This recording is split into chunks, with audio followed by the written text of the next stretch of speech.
नमस्कार, मैं छाया श्रीवास्तव एक बार फिर आप सबका स्वागत अपने चैनल कहानियों के कारवां में करती हूँ। आज आप सबके लिए स्वामी विवेकानंद जी की किताब एजुकेशन लेकर प्रस्तुत हुई हूँ। ये किताब विवेकानंद जी की शिक्षा पर दिए गए भाषणों का संकलन है। किताब अंग्रेजी भाषा में है। इस किताब का हिंदी भाषा में अनुवाद लेखिका, अध्यापिका, ब्लॉगर शिखा जी ने किया है। तो सुनिए शिखा जी द्वारा अनुवादित विवेकानंद और शिक्षा का अगला भाग। हर भाग में अनुवादिका जी ने अपनी समझ को भी लिखा है। जहां आप मेरी समझ शब्दों को सुने तो वह अनुवादिका शिखा जी की समझ है। तो चलिए सुनते हैं स्वामी विवेकानंद और शिक्षा का अगला भाग। आदतें अच्छी और खराब। विवेकानंद जी कहते हैं कि जब मनुष्य के आसपास के वातावरण और विचारों के प्रभावों की एक बड़ी संख्या उसके मस्तिष्क पर जाती है, ये आपस में मिल जाती है और एक आदत बनती है। ये कहा जाता है कि आदत दूसरा स्वभाव है। ये प्रथम स्वभाव भी है और व्यक्ति की संपूर्ण प्रकृति भी है। ये जो भी हम हैं सब आदत का परिणाम है। ये हमें आश्वासन देती है क्योंकि यदि ये केवल आदत है, हम इसे बना सकते हैं और किसी भी समय इसे मिटा सकते हैं। अच्छी आदतें खराब आदतों के लिए केवल औषधि हैं। समस्त बुरी आदतें अच्छी आदतों द्वारा नियंत्रित की जा सकती हैं। निरंतर अच्छे कर्म करो, अच्छा सोचो, मूल प्रभावों को दबाने का यही एक रास्ता है। कभी मत कहो कि कोई आदमी निकृष्ट है, क्योंकि वह केवल एक चरित्र, एक आदतों की गठरी का प्रतिनिधित्व करता है जो नए और सुधरी आदत द्वारा जांचा जा सकता है। चरित्र आदतें दोहराता है और दोहराई हुई आदतें चरित्र को सुधार सकती हैं। मेरी समझ, ये माना जाता है कि व्यक्ति आदतों का शिकार होता है। उसकी आदतें उसके चरित्र का निर्माण करती हैं। जो पूर्व जन्म के सिद्धांत को मानते हैं, वे मानते हैं कि बच्चा जब जन्म लेता है तब वह अपने साथ पिछले जन्म का अपना स्वभाव व आदतें लाता है, जिसे हम जन्मांतर भी कहते हैं, या ये भी कहते हैं कि इस इंसान की प्रकृति या प्रवृत्ति ही ऐसी है। पर आदतें बदली जा सकती हैं। यदि व्यक्ति की परवरिश सकारात्मक वातावरण में हो, वे अच्छे विचारों और आचरण को ग्रहण करे, तो वह अपनी जन्मांतर आदतों को बदल सकता है। हम अपनी किस्मत बदलते हैं। समस्त प्रत्यक्ष पापों का कारण हमारे अंदर है। किसी अलौकिक शक्ति को दोष मत दो। कभी निराशावादी या मायूस मत हो। ना ही ये सोचो कि हम ऐसी स्थिति में हैं जिससे हम कभी मुक्त नहीं हो सकते, जब तक कोई हमें मुक्त होने के लिए अपनी सहायता नहीं देता है। हम रेशम के कीड़ों की तरह हैं। हम अपने अस्तित्व के बाहर धागा बनाते हैं और रेशम को काटते हैं और इस दौरान अंदर कैद हो जाते हैं। हम अपने चारों तरफ अपने कर्मों का जाल बुन लेते हैं और अपनी अज्ञानतावश हम महसूस करते हैं जैसे हम बंधे हुए हैं और रोते हैं तथा सहायता के लिए विलाप करते हैं। लेकिन सहायता किसी के द्वारा नहीं आती, ये हमारे अंदर से आती है। सभी सर्वव्यापक ईश्वर को पुकारो। विवेकानंद जी अपना ही उदाहरण देते हुए कहते हैं कि मैं बहुत साल चिल्लाया और अंत में पाया कि सहायता पा चुका था, लेकिन सहायता अंतर से आई थी। मुझे फिर से सब यही करना था जो मेरी गलतियों के कारण बिगड़ा था। मैंने जो अपने चारों तरफ जाल बुना था उसे काट देना था। मैंने अपने जीवन में बहुत गलतियां की हैं, लेकिन बिना गलतियों के मैं वैसा नहीं था जैसा तुम मुझे अभी पाते हो। मेरा यह अभिप्राय नहीं है कि तुम घर जाओ और दृढ़तापूर्वक गलतियों को स्वीकार करो, इस प्रकार मुझे गलत समझो। जो गलतियां तुमने कर दी हैं, उन गलतियों के लिए तुम उदास मत हो। मेरी समझ, हम गलतियां करते हैं तभी सीखते हैं और इस तरह सीखने से ही हम निखरते हैं। कहते हैं जब तक आप स्वयं अपनी सहायता नहीं करते, ईश्वर भी आपकी सहायता नहीं करता है।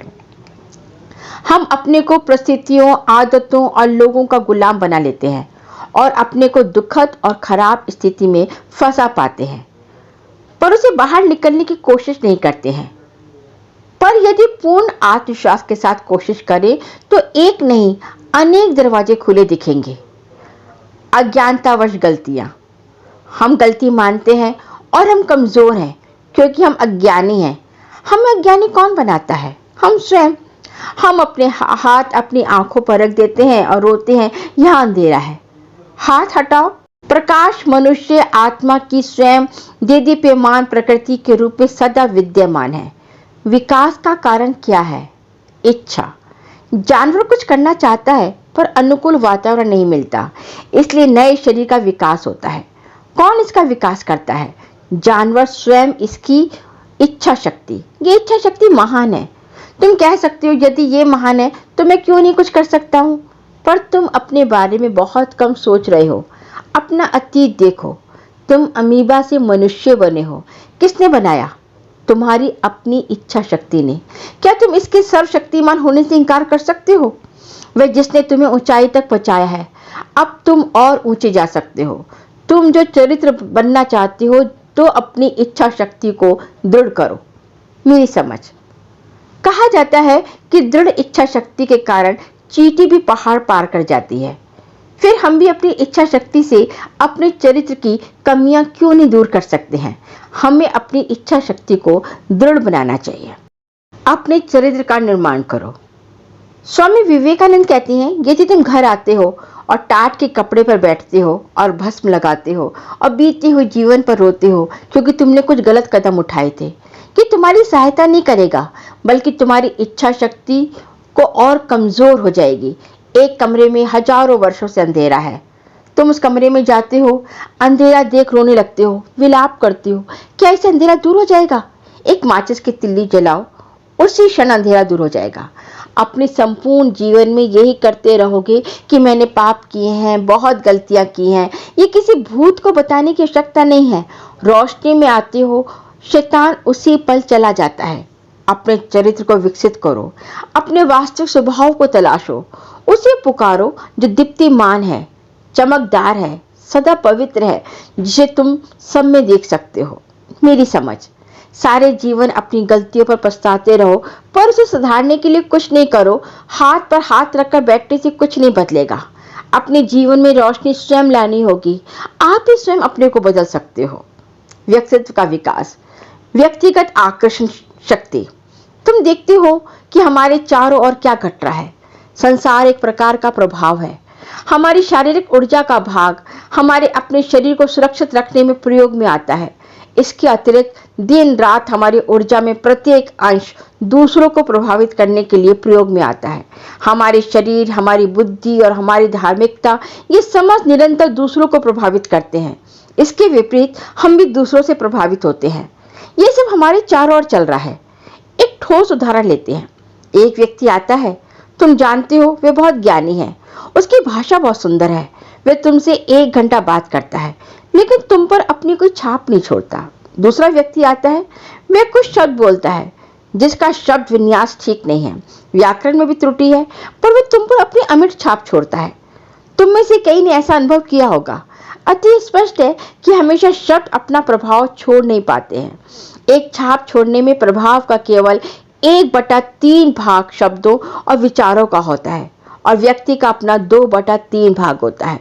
इसे तुम व्यक्ति का व्यक्तिगत आकर्षण कहते हो जो तुम्हें प्रभावित करता है। मेरी समझ। हम इसे ऐसे समझ सकते हैं कि हम अपना संपूर्ण जीवन दूसरों को खुश रखने में बिता देते हैं और दूसरे हमें खुश करने में अपना जीवन व्यतीत करते हैं। प्रत्येक व्यक्ति का अपना व्यक्तित्व होता है। किसी व्यक्ति का व्यक्तित्व बहुत आकर्षक होता है कि वह आसानी से दूसरों को प्रभावित कर सकता है। महान नेता। स्वामी जी कहते हैं कि हम उन महान मानवतावादी नेताओं की बात करते हैं। हम हमेशा देखते हैं कि जिसे हम जानते थे वे व्यक्ति का व्यक्तित्व था। अब पिछले सभी लेखकों और विचारकों को समझते हैं। सच बताओ, कितने विचार उन्होंने विचारे? उन मानवतावादी नेताओं द्वारा लिखे गए लेखों को पढ़ो, प्रत्येक की एक पुस्तक लो और उनको आंको। इस समय संपूर्ण संसार में वास्तविक, नए और सच्चे विचार मुट्ठी भर हैं। उनकी किताबों में जो विचार हैं वे हमारे लिए छोड़ गए थे, उन्हें पढ़ो। ये लेखक हमें असाधारण नहीं लगते, जबकि हम जानते हैं कि वे अपने समय में महान असाधारण थे। फिर उनका ऐसा प्रभाव क्यों? ना सामान्य वे विचार जो उन्होंने सोचे, ना वे किताबें जो उन्होंने लिखी, ना ही वे भाषण जो उन्होंने दिए। ये ऐसा कुछ था जो चला गया, ये उनका व्यक्तित्व है। जैसा मैं पहले निर्दिष्ट कर चुका हूं कि व्यक्ति के व्यक्तित्व का 2/3 प्रभाव है उसकी बुद्धि, उसके शब्दों का 1/3 प्रभाव होता है। यही वास्तविक व्यक्ति का व्यक्तित्व है जो हमें प्रभावित करता है। लेकिन हमारे कर्म प्रभावित होते हैं। जब वह व्यक्ति है तो कर्म भी है, उसके अनुसरण से उसका प्रभाव भी बनता है। मेरी समझ, व्यक्ति का आकर्षक व्यक्तित्व ही दूसरे को प्रभावित करता है। सभी संत गुरु एक समान विचार सुझाव देते हैं, पर हम उसी का अनुसरण करते हैं जिसका व्यक्तित्व हमें प्रभावित करता है। कुछ विचारों को हम जानते हैं, पर स्पष्ट रूप से हम तब समझ पाते हैं जब कोई करिश्माई व्यक्ति हमें समझाता है। क्योंकि मौलिक या नई बात ऐसी बहुत कम है जो पहले नहीं कही गई हो, हमने ना पढ़ी हो या ना सुनी हो, पर हमें नई इसलिए लगती है क्योंकि अब जो समझाने वाला है उसके व्यक्तित्व से हम प्रभावित हैं। विवेकानंद जी कहते हैं कि समस्त शिक्षा व समस्त प्रशिक्षण का आदर्श व्यक्ति निर्माण होना चाहिए, लेकिन ऐसा होता नहीं है। अपितु हम अपने भाई व्यक्तित्व को चमकाते हैं। जब अंदर कुछ नहीं है तो बाहर को चमकाने का क्या लाभ? समस्त प्रशिक्षण का ध्येय और उद्देश्य व्यक्ति को विकसित करना है। वह व्यक्ति जो अपने अनुगामियों को अपने करिश्मा से प्रभावित करता है, ये विलक्षण शक्ति है। वह व्यक्ति जब कुछ करने को तैयार है तो वह जो चाहता है वो कर सकता है। वह व्यक्ति जो करता है उसमें सफल होता है। अब हम देखते हैं कि इसकी व्याख्या करने के लिए कोई स्पष्ट नियम नहीं है। हम कैसे शारीरिक व रासायनिक हथियारों ज्ञान द्वारा इसकी व्याख्या कर सकते हैं? कितना ऑक्सीजन, हाइड्रोजन और कितना कार्बन हो, और विभिन्न स्थितियों में कितने परमाणु और कितने अंश इत्यादि इत्यादि से इस गूढ़ व्यक्तित्व की व्याख्या कर सकते हैं। और हम देखते हैं कि यही वास्तविक व्यक्ति है जो जीता है, काम करता है और अपने अनुगामियों को प्रभावित करता है। फिर जब चला जाता है तो अपनी बौद्धिकता और किताबें और अपने काम उसके निशान पीछे रह जाते हैं। इस पर विचार करो। धर्म के महान गुरुओं और महान दार्शनिकों में तुलना करो। दार्शनिकों ने कठिनाई से किसी व्यक्ति के अंतर को प्रभावित किया है, जबकि उन्होंने बहुत विलक्षण पुस्तकें लिखी हैं। और धार्मिक गुरुओं ने अपने जीवन काल में विश्व के चक्कर लगाए हैं और लोगों पर अपना प्रभाव छोड़ा है। ये अंतर व्यक्तित्व के कारण था। दार्शनिकों में ये शक्तिहीन है, महान पैगंबरों में यह व्यक्तित्व विशाल है जो सबको प्रभावित करता है। सबसे पहले हमें ज्ञान से जुड़े, बाद में जिंदगी से जुड़े हैं। एक स्थिति में ये एक रासायनिक प्रक्रिया है। कुछ निश्चित रासायनिक अंश एक साथ रख दिए गए हैं जो धीरे धीरे जुड़े और विशिष्ट परिस्थिति में बाहर लाए गए, अचानक प्रकाश में हुए या फेल हो गए। दूसरी तरफ ये एक टॉर्च की तरह है जो बहुत शीघ्र चारों तरफ चक्कर लगाते हैं और दूसरों को प्रकाशमय करते हैं। मेरी समझ, विवेकानंद जी कहते हैं कि हमें अपने अंतर मन को पवित्र करना चाहिए। ज्ञानी होने मात्र से कोई किसी को प्रभावित नहीं कर सकता। पैगंबर अपनी शुद्ध आत्मा के कारण सबको प्रभावित करते हैं, लोगों के जीवन में उजाला फैलाते हैं। योगा का विज्ञान। योगा के विज्ञान का यह दावा है कि व्यक्तित्व के विकास के समस्त नियमों को खोज लिया गया है और जो उन नियमों पर अपनी पूर्ण ध्यान केंद्रित करते हैं वे अपने व्यक्तित्व को शक्तिशाली और प्रभावी बना सकते हैं। ये व्यवहारिक वस्तुओं में से एक है और समस्त शिक्षा का रहस्य है और इसमें सार्वभौमिक प्रक्रिया है। यह मकान मालिक की जिंदगी में, गरीब की जिंदगी में, अमीर, व्यापारी, आध्यात्मिक, प्रत्येक व्यक्ति की जिंदगी में उनके व्यक्तित्व को शक्तिशाली बनाने के लिए महत्वपूर्ण है। ये नियम बहुत अच्छे हैं। जैसा हम जानते हैं कि ये शारीरिक नियम है। ये कहा जाता है कि इसमें एक शारीरिक संसार की वास्तविकता ही नहीं है, एक मानसिक और आध्यात्मिक संसार की भी वास्तविकता है। ये जो भी है ये एक है। हम कह सकते हैं कि इसकी स्थिति शंकु के समान है। ये एक प्रकार से न्यूनतम अवस्था में है, पर स्थूलतम यहाँ है, जिसे जब घटाते हैं तो ये सुंदर से सुंदर बनता है और जो सुंदरतम है उसे हम आत्मा कहते हैं। काया स्थूल है और जैसे ये मानव का सूक्ष्म रूप है वैसे ही ये ब्रह्मांड में है। हमारा सर्व लौकिक वैसा ही है। जैसे इसके भाई स्थूलता को घटाया जाता है तो ये सुंदर से सुंदर होते हुए भगवान बन जाता है। मेरी समझ, यहाँ विवेकानंद जी हमें योग विज्ञान का महत्व समझाते हैं। योगा का अनुसरण करते हुए न केवल हम अपने शरीर को स्वस्थ रख सकते हैं, अपितु अपने मन को भी स्वस्थ रख सकते हैं। ये आपको आध्यात्मिक यात्रा कराता है जिससे आपकी आत्मा का शुद्धिकरण होता है। आज के आधुनिक तनावग्रस्त जीवन में व्यक्ति फिर अध्यात्म की ओर मुड़ रहा है। इसी कारण योग विज्ञान का महत्व बढ़ गया है। कोमलता में शक्ति। विवेकानंद जी कहते हैं कि हम जानते हैं कि महानतम शक्ति असभ्य असुंदर में नहीं, सभ्य सुंदर में स्थित है। हम एक शक्तिशाली वजनदार व्यक्ति को देखते हैं जिसकी मांसपेशियां फूली हुई हैं और हम उसके शरीर में समस्त परिश्रम के चिन्ह देखते हैं। फिर हम सोचते हैं कि मांसपेशियां शक्तिशाली वस्तु हैं, लेकिन वास्तव में ये कमजोर होती हैं। धागे के समान महीन नाड़ियां होती हैं जो मांसपेशियों में ताकत लाती हैं। जिस क्षण इन धागों में से एक धागा भी जो मांसपेशियों से जुड़ा है कट जाता है, उसी क्षण ये मांसपेशियां कार्य करने में असमर्थ हो जाती हैं। ये नन्ही नाड़ियां सुषमता से शक्ति लाती हैं। सोचो और सोचो, तो ये सुषमता है, वास्तविक शक्ति का आधार है। ये सच है कि हम स्थूल क्रियाओं को देख सकते हैं, लेकिन जब सूक्ष्म क्रियाएं प्रभावी होती हैं हम उन्हें देख नहीं सकते हैं। जब एक स्थूल वस्तु चलती है हम उसे पकड़ सकते हैं, हम स्वाभाविक रूप से उस स्थूल वस्तु की क्रियाओं को पहचान सकते हैं, पर वास्तव में समझ शक्ति सूक्ष्मता में है। इस सूक्ष्म क्रियाएं नहीं देखते। शायद ये क्रियाएं बहुत तीव्र होती हैं, हम उन्हें अपनी इंद्रियों से देख नहीं सकते।